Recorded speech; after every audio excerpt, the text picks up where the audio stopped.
What's up, people? This is the Option Podcast. This is episode 248. That looks like Hakeem Bourne-McFarlane. We're going to find out. The episode starts right now.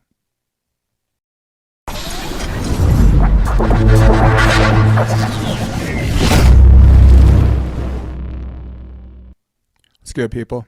Episode 248. What's good, Hakeem?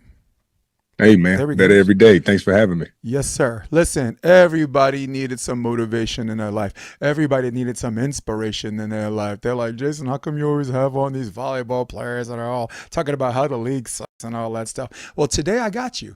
I got to give the people what they want. Got my man Hakeem on, man. Hey, yeah, before we got on the podcast, we were talking about just being blessed, good energy. And like as soon as you came on Zoom, I'm like, yo, today's going to be a good day. So I guess no chronology here in this conversation. Is that something that a lot of people tell you? Is that like this natural ability to emote that level of good energy? Yeah, it wasn't always good, but I always had a strong energy. That's for sure, growing up and learning how to channel that. But they say authenticity vibrates higher than love. So the more you can be yourself, the more people you impact. You can show love, but do you show love to yourself? Yeah. That's what authenticity is. So love's the building, authenticity, foundation. That's it. And right. And the deeper that foundation, the higher the skyscraper. I really appreciate that. Yeah, and when you said it wasn't always like that, I think Wendy Jones, just for everybody watching, everybody knows Wendy Jones. She's like, the be positive person. She's also one of these volleyball power moms. Like her son played at Stanford, her daughter played at TCU. So she's just spouting them out. She got a 6'8" son walking around somewhere. But Wendy was like, these two would be awesome together because there's an old saying, and Shannon Sharp said this, just because you see where someone stands doesn't mean you know how they got there. Mm-hmm. You, my man, just when I thought I had a hell of a story, you have a heck of a story. And we're going to get into that a little bit. But I wanted to, let's start present first. I want to talk about the book. Yeah. I believe it's Choose to Be Chosen. Choose yourself to be chosen. Wow, look at that. Available on paperback. That's it, man. That's it. You see the heart in the galaxy, because that's all of us. Don't forget, we just floating in space. Yeah. Then you got the mind and the heart. The closer you can connect those two, the more authentic you can be. And that's it. It's your choice. But, if you don't choose yourself, how is anybody else going to know how to make you feel chosen? You got to set the standard in your life by setting the standard for what you allow from yourself. If you're talking smack, you're not following through with your word, you're not doing what you say, well, now you don't even believe in you when you make commitments to others. And so my book is to help you embrace the story, the adversity, the character development experiences, the dark places, the abuse, neglect, flip it to a positive. Now, when you see adversity, you don't let it penetrate your sensory input the way it once did. Now it penetrates with intention instead of triggering your emotion. And that comes from reflection, research, and the hardest part, accountability. Yeah. Well, I like choose yourself, right? I'm thinking like which one is the operative word there, yourself or choose? And I have yourself under the category of relative stress, right? And I have choose as the operative word because what people forget is there's always a choice. Now, your choice might a little bit more than somebody else's depending on the circumstances, but the thing I got from this book, you remind people that there are still things within your realms that you can control, right? And that's what I liked about that. Do you agree as far as operative word, or do you think two things could be true at the same time? Choose yourself. You're the one that just got it right when you named the book. Yeah, no, I mean, self, 3 versions of self, past, present, future. Right. So when you make a choice, the power of choice is innate to the human species. We have a choice between emotions and action. There's a book called The Power of Choice, literally between your emotions and actions. The bigger that space, the more intentional you can be. How do you increase that space? It's the choices you make for yourself when you buy yourself. It's what you do around your sleep. That's how you increase the space between your emotional response and your intentional response. Now, some people floating around not making choices at all. They living off of habituality. Right. So You got your sensory input, triggers a thought attached to an emotion. Then you have a space. You can choose your old habits, which is easy. Energy conservation. That's primitive. Don't have to do much. Do what you did. You choose the present, emotional. Very dangerous place to be. An untrained mind is a minefield.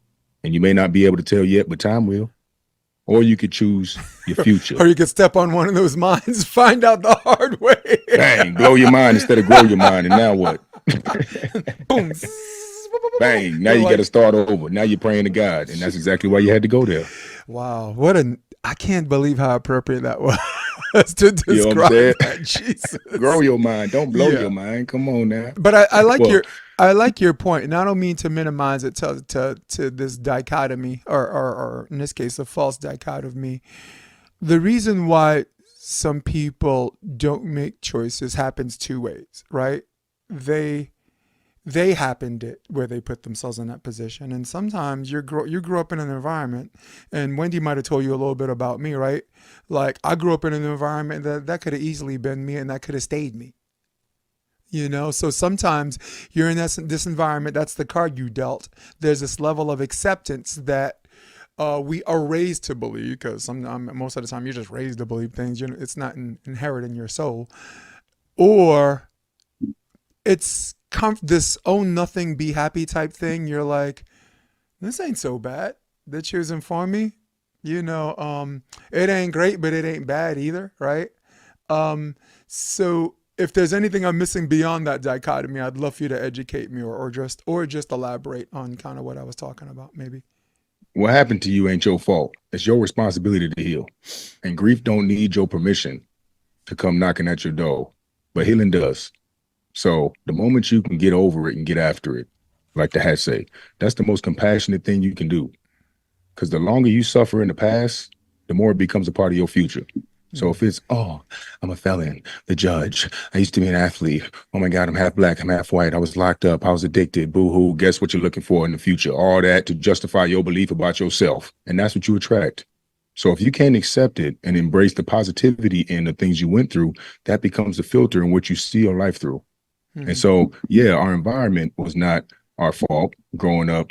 Whatever happened to you, you got parent issues, you got addictive genes, diabetes in your genes, but you ain't going to become an alcoholic if you don't go to the liquor store. You won't activate the diabetic gene if you're not eating sugar. So who's pulling the trigger? Okay. Now, when you are raised and there's a lot of deep, dark abuse, we tend to run from it, and we either mask or numb. Mask being, I'm okay, we're chasing looks, money, achievement, status, trying to create validation for something external, but we know when we're by ourselves, we don't even like ourselves. Now, the most important thing you can do is be comfortable in silence and solitude. It'll make you stronger for everybody around you. But if you're constantly on your screens, you're constantly sugar, liquor, porn, nicotine, caffeine, gambling, money, looks, achievement, status, certifications. Well, what you doing? Where you at? Where are you at? You done went from screens, skipped your bedtime, woke up late, went back to screens. You're in a consumption loop. Now they got you right where they want you, because society is created to trigger the triggers in you so that you become dependent. So until you heal what you came from, you'll constantly be stuck in the loop of the societal norm. But it seems like, oh, they're making choices for me. It's okay. They give me money. They send my paycheck. They allow me to have some free time on the weekends. They allow me to voice my opinion to an extent, but let me stay in the boundaries so I can still have my freedom. And it's like this mid-range of, you can do enough, you can do something, but not too much. But you can't just sit there. You know, you can be who you are in this boundary box, but you still have to, you know, fit into the flow of society. And that's what humanity recently was built on, was control. So, yeah, well, I mean, being able, dude, that is honestly, like, we're having this great conversation about how to improve yourself as the individual, but the collective, I think I can't help myself. I have to say this, right? If you ever want to find out who controls you, find out who you're not allowed to talk about, you know? Right. Dang, you that's a good one. Yeah. So some of that is a power dynamic where they know it and they fear it and they're like, no, I'm good. I don't want no trouble. But there are some things where people just don't know better. Like you had tons of like bullet points, and like honestly, like these little 5 things I got written down, we could just talk about that for the whole podcast, and I could just nick the rest because this takes care of all of that somehow. Like I give you Yeah. an example, and I wanted to jump on nutrition, but I want to jump on that a little earlier. Like where I grew up in Brooklyn, Flatbush Avenue, right? And I also lived in Harlem, right? Their definition on eating healthy is different. Like they were taught to say if I eat this, I'm gonna be healthy, and what they're throwing in their body is not healthy. You know what I'm saying? We could go on a whole nutrition mission. So, but that Yeah. would be a solid example of like, look, I'm 55. If I'm throwing something in my body, I already know better, and I'm doing it anyway because I'm neurologically addicted. And sometimes, we bring the stupid with us. You know what I'm saying? Yeah. But I wanted to, and I'm hoping you could help me with this and my audience. I'd like to explore how to get some of these people in the knowledge circle. Because I'm telling you, I got friends I grew up with. They grew up and the stuff they ate made them fat. They were also taught that when you get older, you get fatter. So there's this acceptance in their lifestyle. And one of my closest friends got admitted to the hospital as like a pre-diabetic. Like he's like 280 right now. You know what I'm saying? And man, you want to help them, but whatever. But I know I want to get all emotional because we're on a specific topic of the knowledge is power type thing, and Yeah. I'm gonna give you the floor in a minute. But it was really sad to see him go through that because I'll talk about me in a little bit because I was 265. I was that person until I wasn't. So, but we're on something really really strong here, and I want you to take the floor. How do we get it out there? Let's just start authenticity, accountability. Let's jump since I already stumbled on the health thing and I'm talking more than you right now. Uh, um, let's start with a healthy, balanced lifestyle. Let's tackle that as much as we can. How do Yeah. we how do we get the knowledge out there for people who don't know any better that leads to them kind of giving up? See, they've created it so that in order to be healthy, Mm-hmm. you have to put in the work to understand what that means. In the natural way of the world, there is no health. Instant gratification, press a button, delivery, take a pill, take a shot. If you're not going to search outside of the societal norm, you ain't going to learn nothing.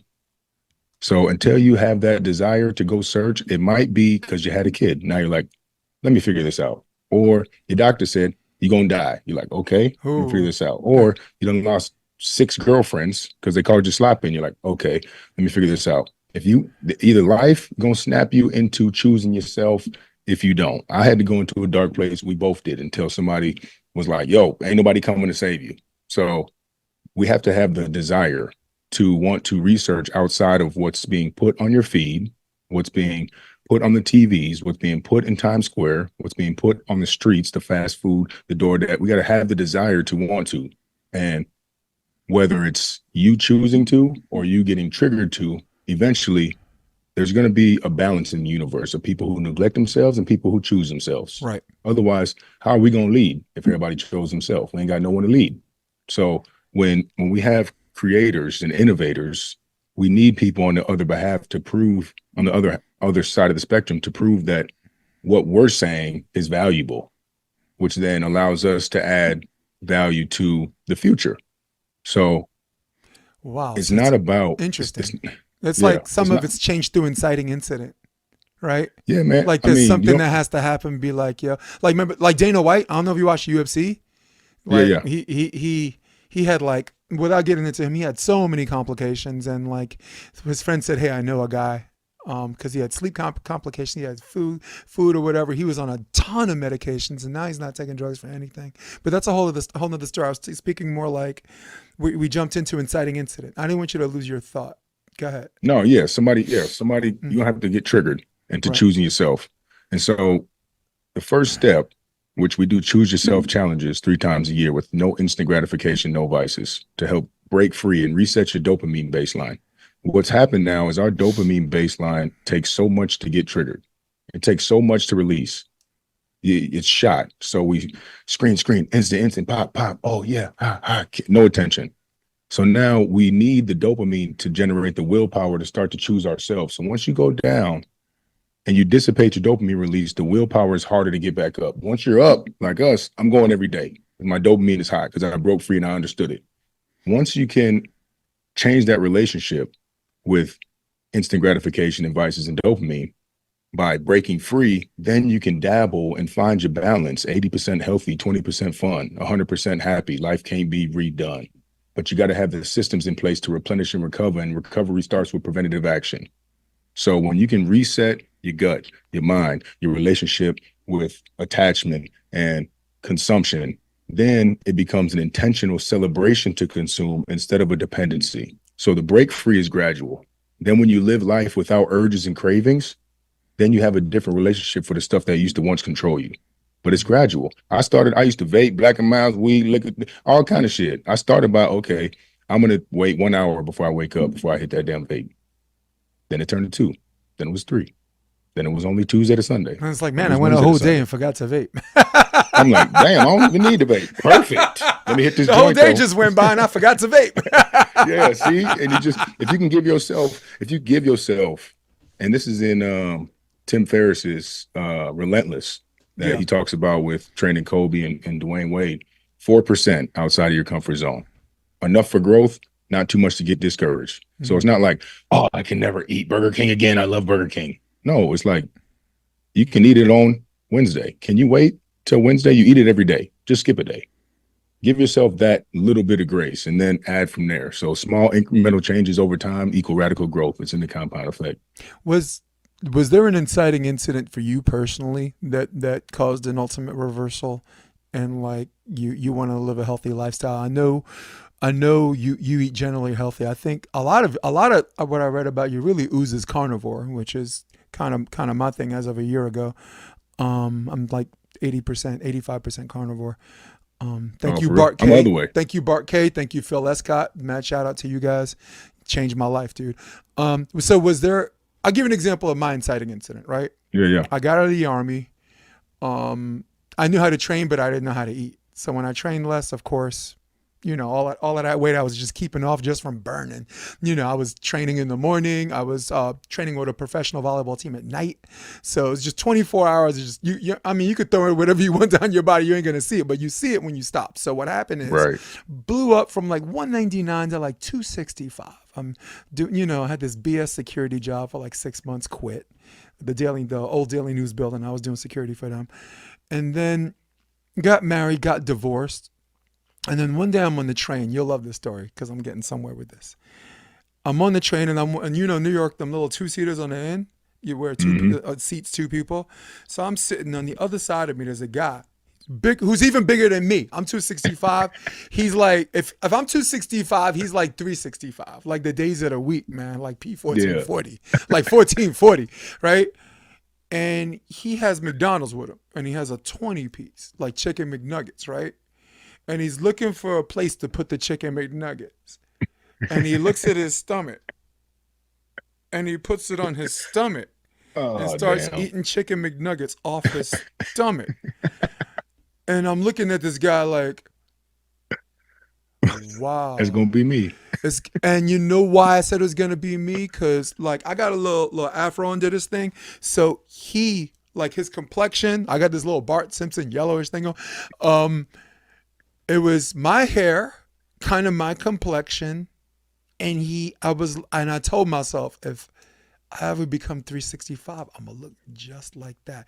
It was my inciting incident. It was my scared straight moment, And then I was working in a medical practice where, I don't know, the pharmaceutical reps used to invite me out. So 2 of them were trainers, and I took a year. And I lost net weight 65 pounds. I went from 265 to 186, which I thought was a little light for me. So I rounded off to 200 even because of where my shoulders are, where my hips are. I was 200 and still look skinny. Like right now I'm 213 and I look normal, right? That would be clinically obese for Yeah. someone else. So that was my inciting incident. Was yours a gradual build? You just had this knowledge and then became powerful physically and healthily. So was it just a gradual build from the ground up, or was there an ultimate reversal? I'm talking too much There, because you have your life story is just ridiculous, dude. Hmm. Hmm.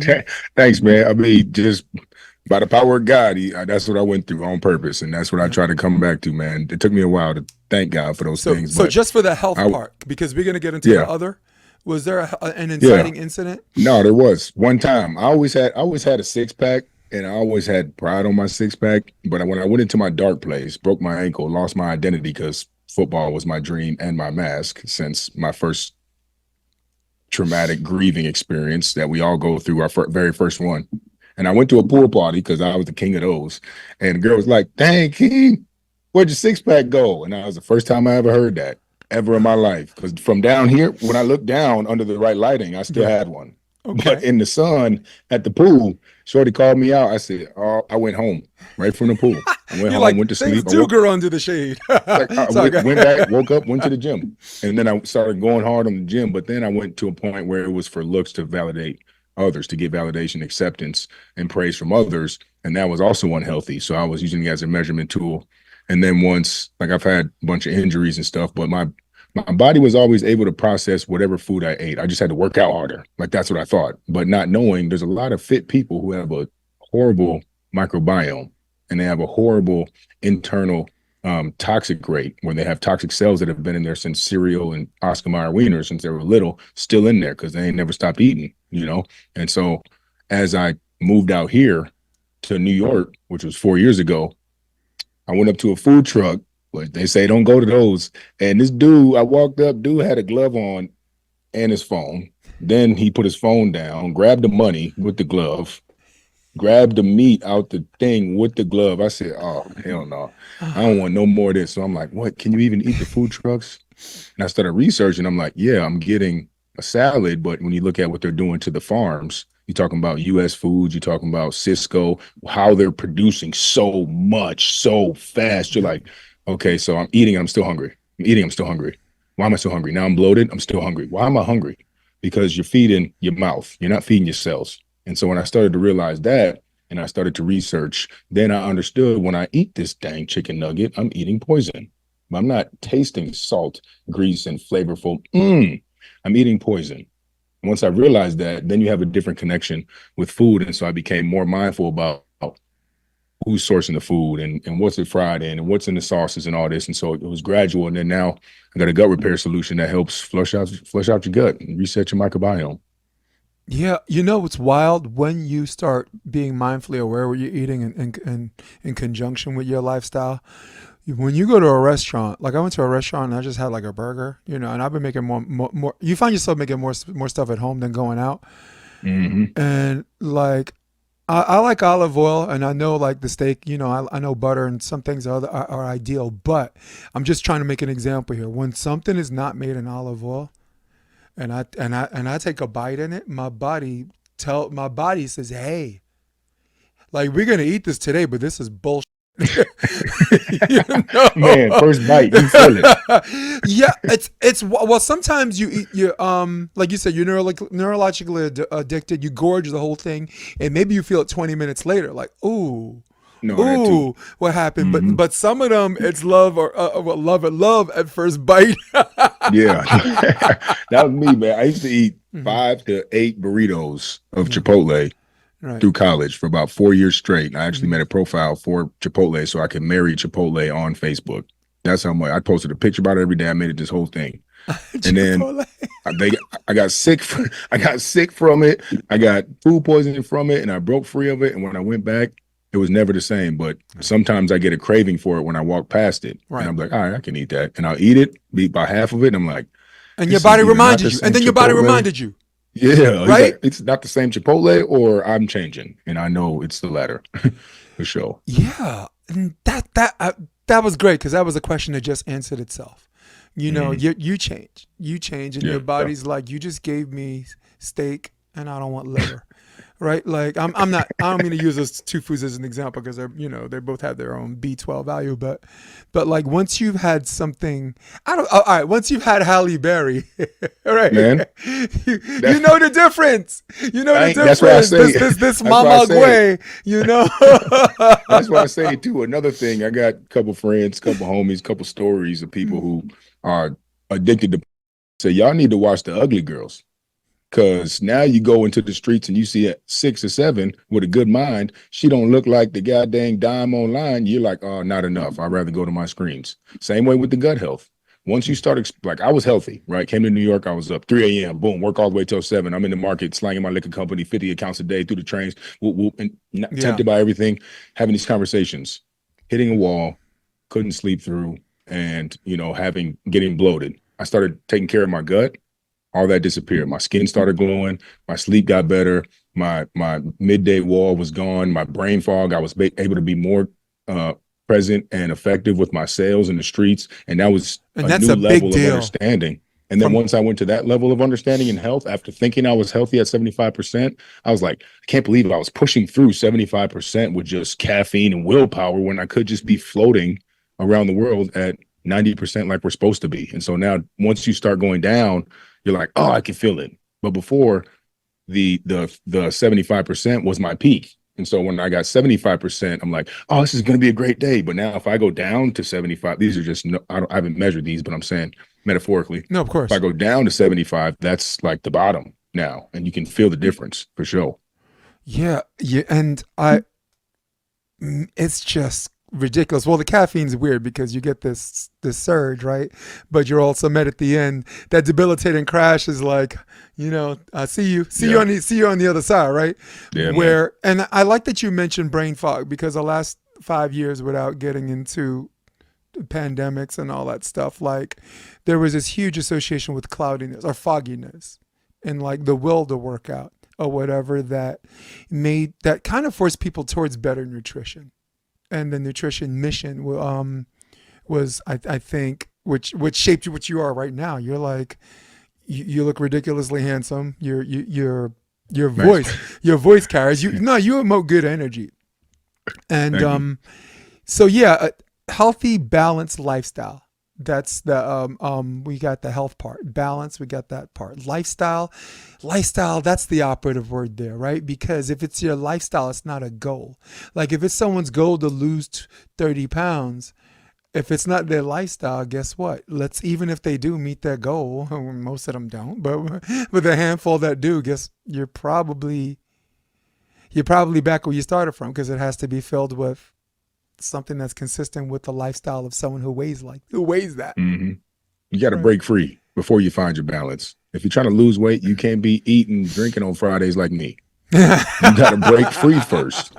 I'm happy with my body. So I found my balance. I go on vacation once a month. I might go out every other week and go, kick it with my boys. But if you think of, and then I do a 30-day cleanse. So if we're doing 12 weeks of no vices, we're Mhm. doing one vacation a month, 3 days, plus one more. That's one day a week, which is 14.2%. Right.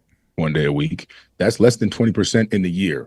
Right. So that's my balance but I found it after going sober 18 months, after going on these fasts, after doing 30 days. And then I was like, because if you're like, oh, what's my balance? I used to take, 3 coffees a day. Let me just do one instead. No, none first. Then you find if coffee's an issue, Right. but whatever's an issue, you have to get down to none and then balance it. So it's breaking free first. Not everybody's balance is the same. That's true. Actually, I was doing for a month. I was doing intermittent fasting every Thursday, Friday, and Saturday, and it's not as hard as it seems. You're like, wait a second, so 18 hours. I'm like, wait, I'm not eating at midnight for the most part. So midnight to 6. 3 days a week. Yeah. That's easy. I got right. Right. You're working, and honestly, I had this ridiculous opposite effect. I had a surge of energy. Like my body started eating away at something we call non-essentials because the essentials are gone. So, Mm-hmm. like stuff you throw in your body, you'd be surprised how the benefit of, like I have never done like a 48-hour thing or something crazy stuff like that. Like some of my No, friends 20. who are athletes, who are elite athletes, I'm like, You telling me you fasted during that tournament and you trying to kill you trying to kill unalive yourself? We on YouTube trying to unalive yourself. That's a fast way to death right there. That's Yeah, what I thought. But I thought that's why I didn't do 72 right. hours, because I work out, then I'm active all day in the streets. I'm like, I'm not doing 72 hours. I'm gonna pass out. But Hmm. hearing that, maybe I should try it. My co-host of my podcast, she does 72 hours uh every 3 months, for Okay. a spiritual component. You get Okay. like this open channel. She's big on chakras and human design and astrology. So she Yeah. thinks the channel opens up. I do know when I do fast, the longest I've done was 36 hours. And that last 12 hours, I was floating. I Yeah. was floating. Yep. I was light. I felt strong, quick, agile, like grateful for small things. I wasn't distracted by urges and food and cravings and complaints. It was like my mind was not worried about BS, because you just didn't Mm. have BS in you. I don't know if you ever saw the Hurricane, Denzel Washington, about the story about Reuben No. having Hurricane Carter. Mm-mm. Well, this is a man that spent like 2/3 of his life in jail, right? So the first time, but his first stint in jail, he decided he used his discipline from boxing to manipulate his time in jail. He said, I decided if them punishing me was taking things away from me that I liked, then I ceased to want. Right? Mm. So everyone commuted in the yard during the day. He slept during the day and he stayed up at night and read and worked out. He changed his environment. And so that first stint, because he was ex-military too. I think he's a 101st Airborne too guy, before boxing. But, and I think that goes to like fasting. Like if, I don't know if you punishing yourself was taking away things that you want, but what if you cease to want? Yeah. What if you cease to Yeah. want? Like, I mean, I'm never tell my kid that because I take away something to punish her. She don't want it no more. I'm She's like, like, man, I don't even want that I ain't anyways. got no device, man. But but there's a similarity to what I'm talking about that's consistent with fasting, right? Because what fasting does is make you cease to want things that instill and maintain the neurological addiction of the things where you like feed me more, and like you Yeah. said, you're done eating and you still want more, yeah, and Hmm. then it creates what the dinosaur effect, right? Big body, small Yeah. brain, because some of Yeah. these I, foods I, cause I do it for the inflammation, mental. in the brain. It makes your brain smaller too, right? So, Yeah. yeah, Yeah. I do it for the mental, yeah. 100% for 36 fasting. I hours, right? know it's, yeah, Yeah, 36. Yep. Yep. We're doing another challenge where it'll be 24 hours yeah. once a week, but I think I'm going to do 36 once a Hmm. week during the challenge. And that's like the greatest I ever felt, man. Every time, like the summer, I'm like, yeah, I was just in DR, then I was in Tampa, and now I'm going to Vegas, then I'm about to go to freaking LA. And it's like, it's fun, obviously, and you got to prep for these things. You got to sleep, hydrate, talk positive, connect with people. You got to reset your gut, do the parasite cleanses before you go do these things. So some people are going from 2 a.m. pizza to brunch. You done skipped the sauna, you skipped stretching, you skipped cold shower, you skipped prayer, and now you're wondering why you're full of toxins and why your life is so toxic. Because you attract what you are. You are what you eat. And don't be fake fast to cheat. Nobody want that. Amen. You know, I also think people like you that convey these things in an authentic way, because authenticity was something I skipped, but I wanted to talk about, inspires people to want to do the right thing. Like, for example, before you came on this podcast, I'm a night owl. Like, California never changed my lifestyle. This is an early sleep culture and an early get up culture. So, that's why they're all working out and all healthy. I'm still not that guy, like, like, no, because no one's calling me at the time. I'm more productive Yeah. at night because I don't get phone calls and this and that. So I'm listening to your podcast, and you were talking about just stretching out and this and that. So while I'm listening, I go on the carpet and I start doing some of these things that I was doing in the military and in college, because my degree's in theater. So a lot of the chakra stuff and human design, I'm learning it Yeah. on. I can probably teach it. Uh, Right. um, and then this morning, I went to brush my teeth and I started the timer. Yep. I'm I saying started the timer. 60. You keep brushing until that 60 seconds is up. And discipline. and it's weird, and I'm glad this is more of a conversation, because that's what the podcast is. But I will only say this. I will land by saying this. if I didn't listen to that podcast last night, this is honest question and answer. Would I have done those things? The answer is no. I wouldn't have done I wouldn't have done those things. So I'm compliment. It sounds like I'm complimenting you, and this is kind of celebrating you, but at the same time, I think what I'm trying to say is, if someone does this and they do it right, you'd be surprised who it inspires that you never like. You didn't even talk to me till today. You inspired me 24 hours before we even got this podcast. That's and I wanted to amazing. let you know that, because that's wild. and it's not. Wild. Also, let's talk about Also. authenticity. I got to let you get a word in, man. I'm being yeah. No, we're good, man. I'm learning. We're here, man. You know, we got a similar spirit. You know, that's why we both have our platforms to have conversations, and words are power. So one of your bullet points for just being a better version of yourself is authenticity. Take all the time you need. The floor is yours. How does authenticity play into this, into your lifestyle, or not lifestyle, but just being a better version of yourself, choosing to be right. Yeah, choosing to be what you was created to be. Right. So to find that out, you got to find your gift and your passion tied to your story. Your gift, something you do not a lot of people can do. You might have had it when you were younger. How are you so good at that? I don't know. I just do it. Gift. Your passion, something you would do for free for the rest of your life. Which you should be tapping into your passion once a day. It'll help you be more productive through the rest of your life. Now, the traits you developed in your story, not the good parts of your story, those too, but you already used those because you saw what happened from them. You already are from the good parts. You still kept those traits. The bad parts, the dark places, the neglect, the abandonment, those combined with your gift and your passion, that makes you unique. Some of us don't want to face our story. Some people don't tap into their passion and they don't even know their gift. Now, what are you? What you're doing? You live in someone else's life because you're living from the conditioning and you're making choices based off of what you think your boss is going to do, what you think my soulmate's going to do, what do they like online. Now you're conforming to what you think people going to want. And now you got friction between the character you developed for society, money, titles, a girl, and the character you were created to be. That friction creates a lack of confidence, creates a lack of awareness. It creates anxiety, depression, because you can only be who you want to be when you at your crib. Now, if you in these relationships and you at work and you can't be yourself, you can't go be around yourself around your spouse. You can't be yourself when you in your first job or this first date because you're not confident in that version, because when you're by yourself, you don't like it. So you don't stay by yourself. Now, when we start to do this, okay, there's a book called Laws of Human Nature. I just read this part actually, which is crazy because my next book is going to be 10 characters that are all different personas of who I've been in my life. And they're going to live my life, but from one persona. And so we know you put a different version forward when you're talking to your kids versus talking to your boss. You put a different version forward when you're talking on your first date versus your mama, talking to a dog versus your grandma. You're talking to someone in a suit versus someone who's homeless. You just we just do naturally. That's who we are, because we have to try to create a form of connection so that they can believe what we're saying. If you snap that connection in the beginning, nobody's going to like you.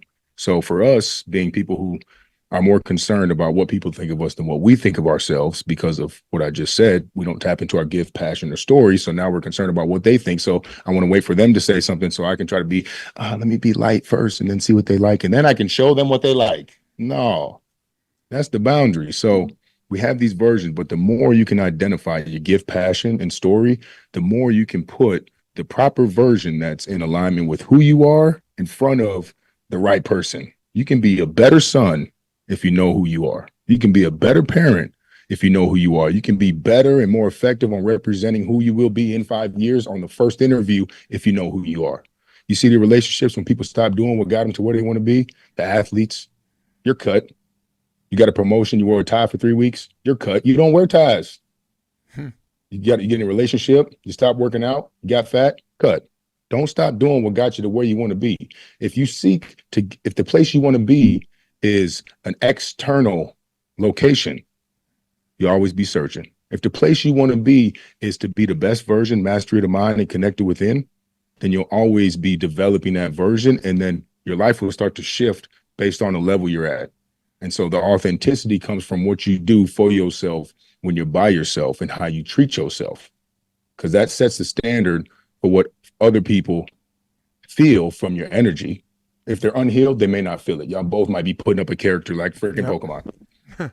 But if you're both healed, healed people will understand the fakes, and the fakes and the fakes will attract other fakes. And you're not going to be able to grow around fakes. So you got to go into the darkness, whether you're triggered, whether you're put in a prison, whether you're put in a hospital bed, whether your house burns down, whether the economy shuts down, when you ain't got nothing left.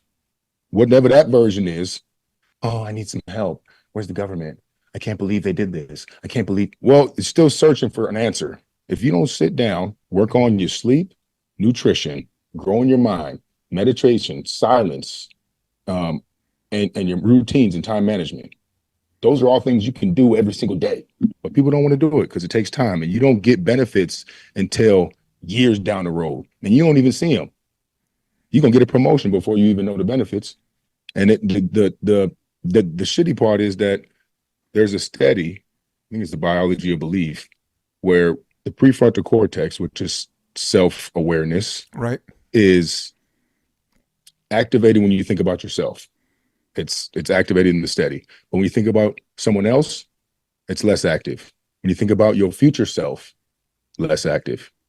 We have a disconnect between our future self and who we are. So it's hard to stay on a diet, a budget. It's hard to stay on dedication because we don't identify with that person. You know why? Because you ain't identified with the person that you used to be. You're still hiding from it. If you create the connection from who you used to be to this, now you know I got here because of the dark places and the good times and all the adversity. Now you know to get there what I got to go through. All right, then.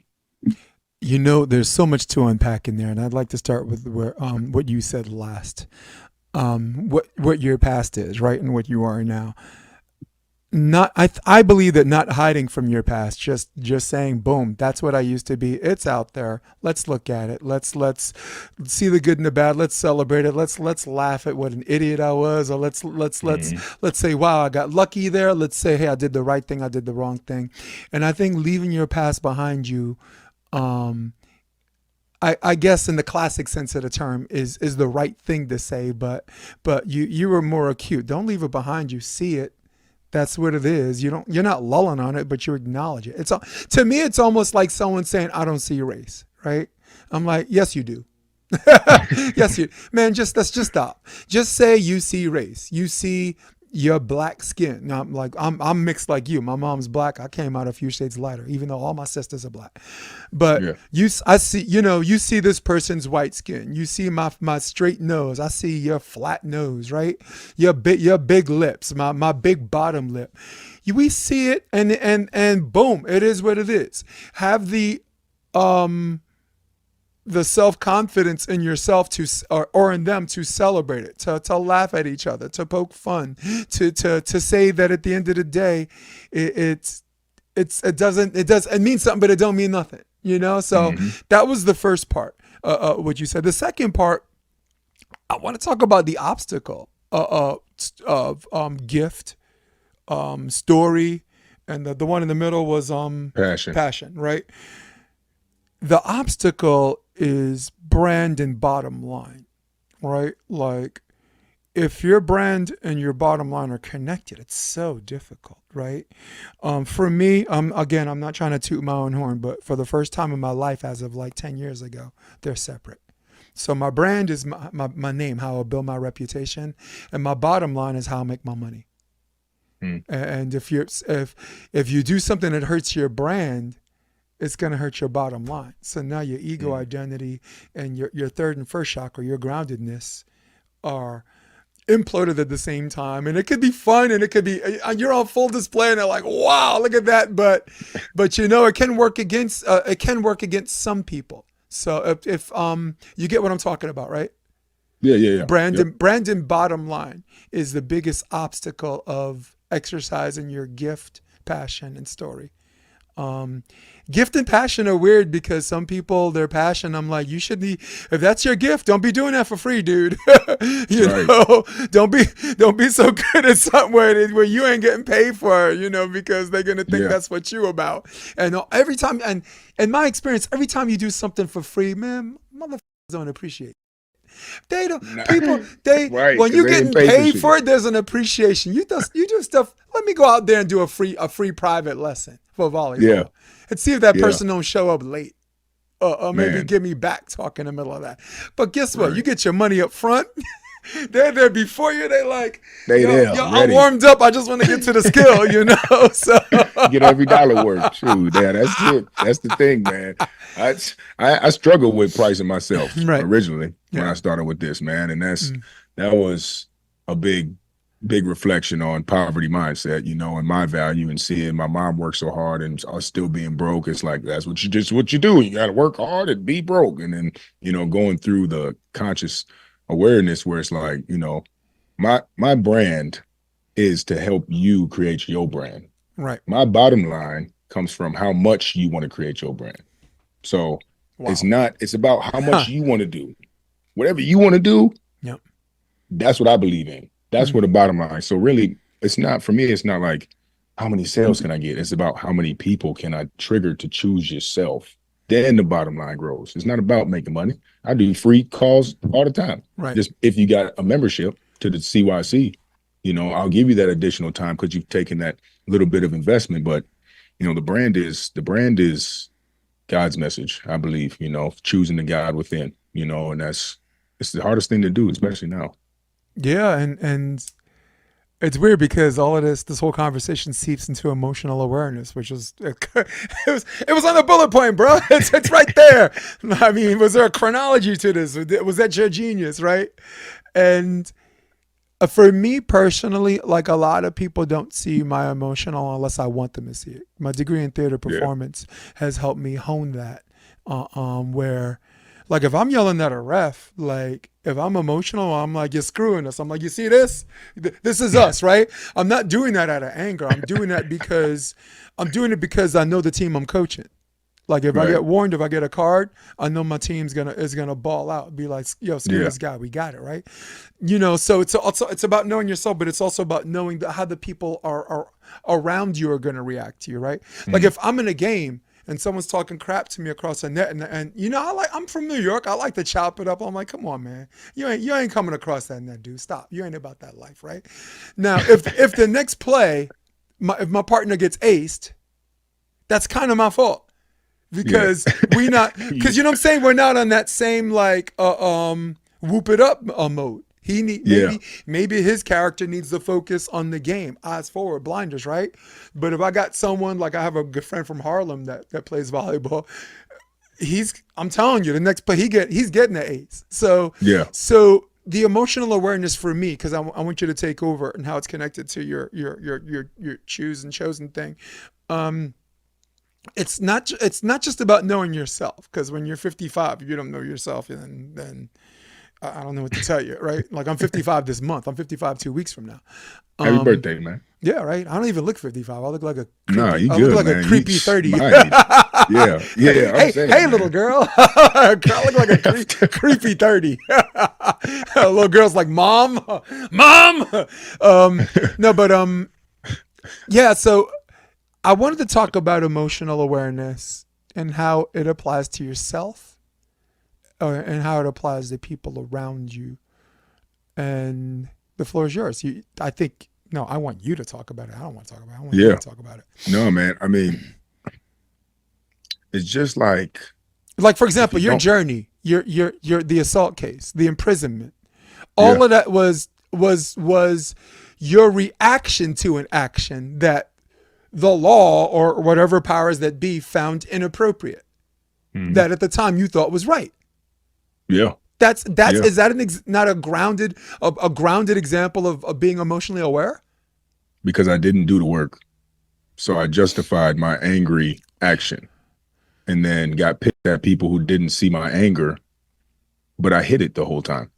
I hid my anger. I moved with anger. And then when people didn't allow me to justify my anger, I got angry at them. That's why you got to go into your past and accept and embrace so that you don't move with those emotions and then get offended when people don't justify those emotions because you never talked about them, you never processed it. Now, when one of the main things you can do is continue to journal your emotions throughout the day at night. But one thing that helped me with my emotional awareness is becoming more mindful during my foundation. When I'm, like I said, brushing my teeth, like, oh my God, I'm tired. Skirt right there. That's one way. Cold shower. Full stop. Weights. Mm-hmm. You're talking about curfew. Like, you start to understand, I need to be home by 8. And then you hear, when you make the curfew, you hear your emotions. Oh, stay out. One more. She's fine. Eat this. Watch this. Those are your emotions. But if you don't have a curfew, something to measure, you're going to follow those things all the way past your bedtime. So this, what you were talking about with being that guy on the volleyball, that's you being aware of which persona I should put forward. And the more emotional awareness you have, the more you can identify emotions around you. Then you can either pair, combat, assist, support, retreat from the emotions that don't align with the ones you understand. But researching psychology, anatomy, communication, a lot of that help with understanding what's going on in my head. Also, there's a book, Michael Singer, Untethered Soul. Talks about the annoying roommate. That changed big time for how I see my thoughts in my head, being able to pull out of the thoughts that are going on and using exercise as a way to control my emotions. So when you put yourself under a controlled struggle, when the mind says quit, fatigue, you do one more, you increase your emotional resilience and your ability to choose intention over emotion. How many of these systems can you put in place? Fasting, exercise, sprinting. You're talking about weightlifting. You're talking about cold showers. You're talking about meditation, silence, time under tension. These are things where you increase the stress level and your emotions are telling you all these things. And the more you can continue to overcome the emotions in your controlled struggle, the higher your ability, that muscle gets to be able to control them when the external environment triggers an emotion. Your mind doesn't know if you're dreaming, imagining, visualizing. That's why you got anxiety, because you imagine something that didn't happen and you feel it. You can do the same thing for the positive. So take in practice. What? You ain't going to sharpen your knives before you cook. You're going to cut your finger off. You ain't going to make it on a road trip if you don't get a tune-up. Same thing with yourself. You're going to charge your phone, but won't charge yourself. See? Software updates. What about yours? Come on now. Yes. Is that how you survived all of this? You've had, in your life, you've had some pretty big emotional ups and downs. And some people, you came out of it smelling like a rose, but some people kind of go the other way, right? Was you realizing some of your emotions and emotional control, was that one of the things that helped you sift through the roller coaster ride? Or the big wave that crashed, sorry. Yeah. No, I mean, I just got sick of destroying everything around me. Relationships, any type of finances, any job, bunch of jobs, bartending, bunch of girls, bunch of different dope dealers, bunch of different groups of friends, bunch of different just moving. I'm like, why can't I get a consistent flow? Because I was moving with emotion. I wasn't moving with intention. And so really the fitness component came on that first day when I was 8 days by myself in that jail cell. And on the 4th day, I just did 25 push-ups and 25 sit-ups to keep my mind in the present. So I just put myself in fatigue mode so I couldn't complain and complain. And then eventually it opened up my awareness, like, all right, ain't nobody coming for your ass. But I had to forge that mentality in a dirty ass cell with shit and people gang banging and freaking hips hurting, everything hurt, where it was just the darkest, and then make pressure under darkness. And then now I'm like, oh, it's just raining out. I'm not in jail. Why would I complain about that?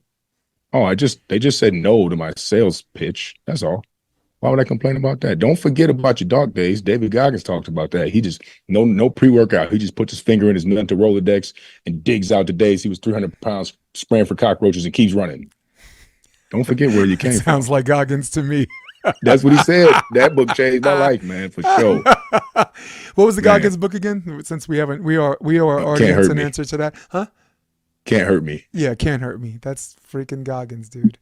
I learned Yeah. about that book because he went on Rogan and then they were just talking about it. And this dude, that dude's a machine, man. Just like forward is the only way he can go. Right? If he goes back, it's like a shark. If he goes backward or stop, he'll die. You know. So Yeah. He's a different level for it sure. is because it's something that is befitting to him. Like Hmm. I can be inspired from it, and I could definitely take some things for that. But I don't want that.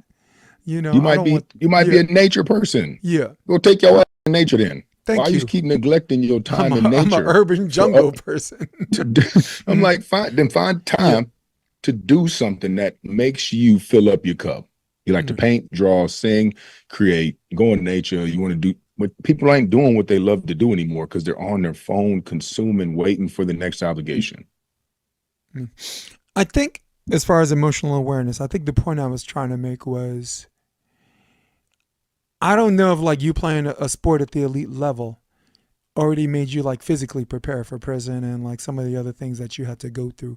And that certainly Jail. helps because if you were physically weak, yeah, jail, sorry. So no, because if you're physically weak and and things start messing with you mentally, right? Mhm. It might make you want to unalive yourself. You too, unalive.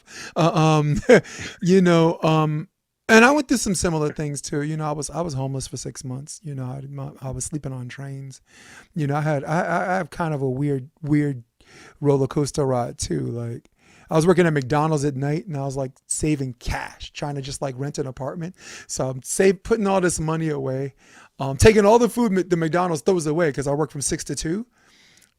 Take the food, and when I'm on the train, I'm just like putting bags of food next to people who are sleeping on the train or whatever, just giving them Nice, food. man. You know, because it's one of those things where like my DNA is I run towards a problem, not away. I can't help it. Like Captain America is my favorite superhero because of that. It's like, Yeah. you know, they're like, you could sit this one out, and it's like, I don't see how I can, you know, right? You know, right? Do you remember the Avengers? Yeah, He's like, you might want to sit this Marvel. out. Those guys are practically gods. And he's like, there's only one God, man. I'm pretty sure he doesn't dress like that. You know, that was something I would say back in the day. So, Yeah. and then, you know, I'm asleep one night. Someone takes a razor blade, cuts my pocket that has the cash in it. I heard about that. Slides the They cash, do that? slides the Hey. cash out. I wake up. So all the money that I was supposed to like get an apartment, gone. You Damn. know, so it was this residual thing that happens, I would say 8 months. Not that I had to that I was doing this, and I was working at night, and then the Army actually just saved me because the Army, I was supposed to join the Marines, but the Marines were like, you can't be recruited if you're homeless, which makes no sense to me, right? Right. I mean, They should they're have trying to find you. So the people who are actually trying to find a home in the Marines, if they don't have a home, they can't be a Marine. You idiot. So they ain't got no distractions. They probably ready to focus yeah. on something. So the Army was trying to recruit me too because I scored really high in the ASVAB exam.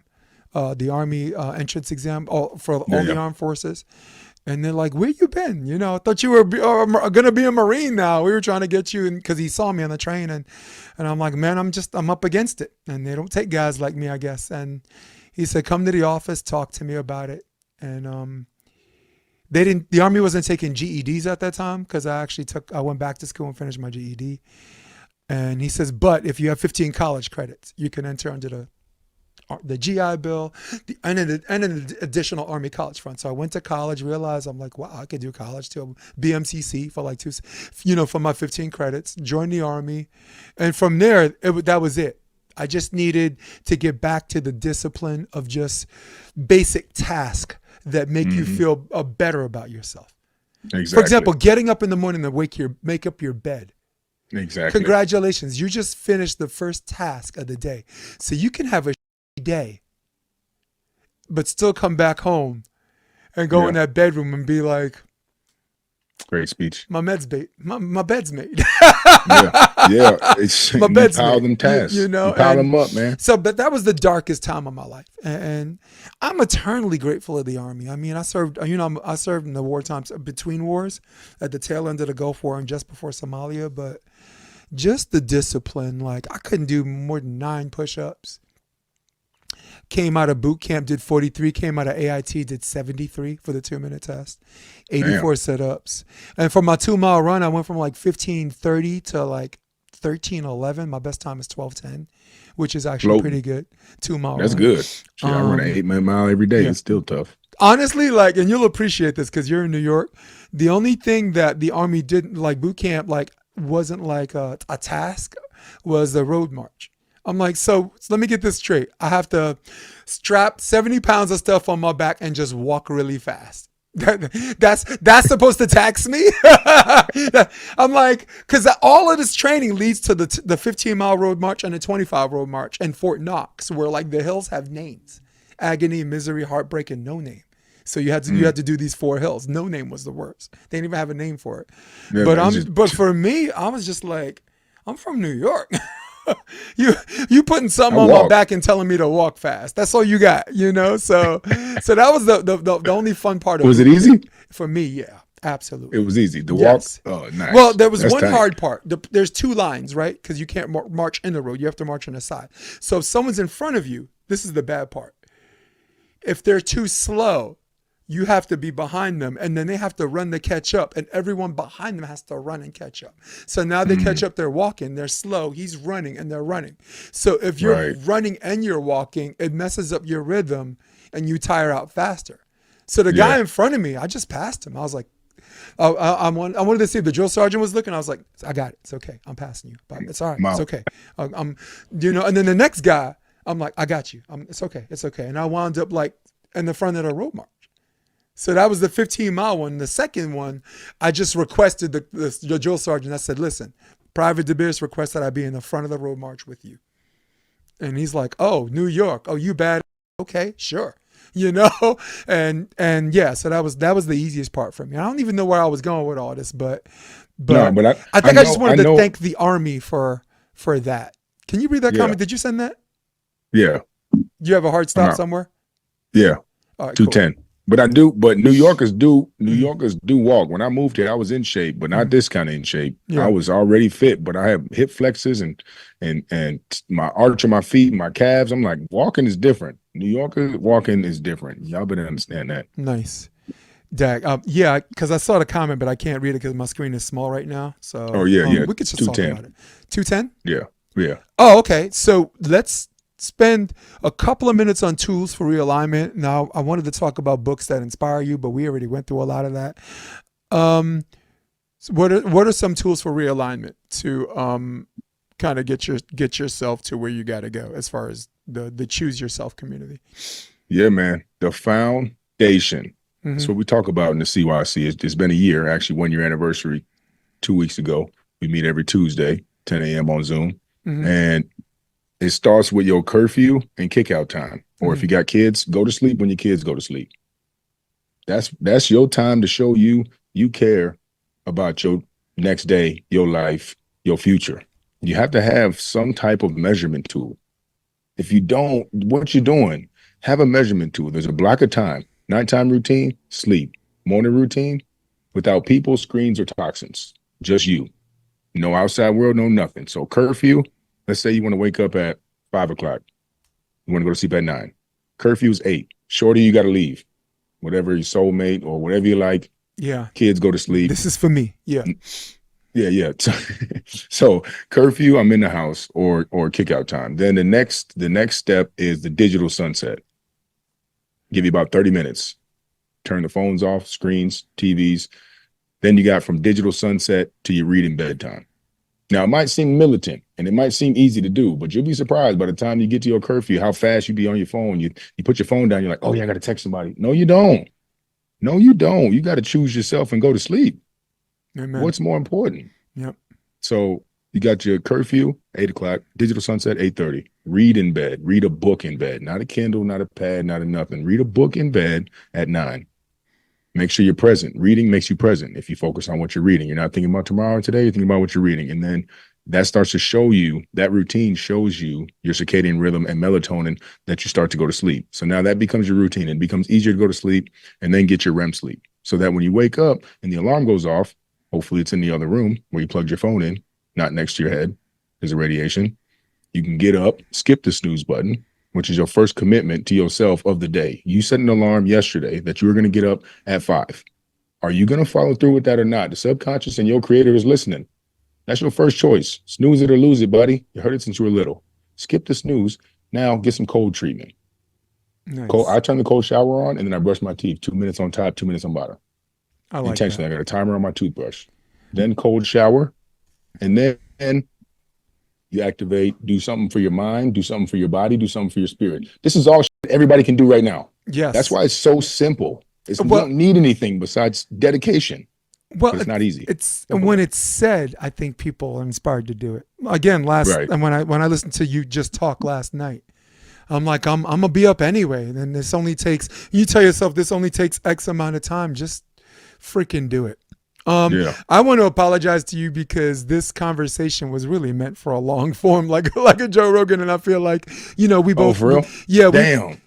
Well, you said you had to go at 11:10, right? Yeah. Well, I'm gonna see. But we can, when you come to LA, like you, me, and Wendy, we can, like this studio is fully equipped for everybody. In fact, before we go, I'm gonna just show everybody what it looks like on the camera. Go to camera 4. Damn, I thought it was an hour. My bad. So I was supposed to actually meet Wendy at because I promised Wendy it would only be an hour, but so it's the right intention, but it's clearly the wrong guest to do this for just an hour. Because there's so much we left on the table, but at least we got your book out, and at least we got like some inspirational stuff. We got the nutrition thing down. What's the last good book you read? Well, I'm reading 12 Months to a Million right now. Okay. By Ryan Danielle, but Laws of Human Nature, Way of a Superior Man, Outlived by Peter Attia, top 3. I read them every year. I recommend Tim Kennedy, Scars and Stripes. His journey's pretty interesting guy like you. Wendy, of course, 365 Days of Optimism. And for you political heads, there's a book called Hate Inc., written by Matt Taibbi. He's a journalist that's politically homeless that describes how this weaponizes this and this against each other, making their lives better while everybody else or whatever. So, but that's for a whole nother podcast. Please plug in your website. People want to know more about you, kind of get with you and follow you. Tap in. Big Dream, Hakeem, and the big dream is to help you live yours. Everything's on there. We got a retreat coming up in October in Costa Rica. We do CYC accountability every Tuesday, do one-on-one coaching. I also got the book, Choose Yourself to Be Chosen. And if your mouth smell like your butt, tap in. I got something to heal your gut. Yes, you are what you eat, man. Come on now. No surprise that your mouth smells like your butt. You sound like Rampage Jackson, right? For real. I was just watching something on him the other day. Dang. Appreciate it. He's a beast. He is a beast, dude. And you sound just like him. All right, so listen, to be continued, okay? Yeah. For everybody else, Hakeem might love you, but I don't love any.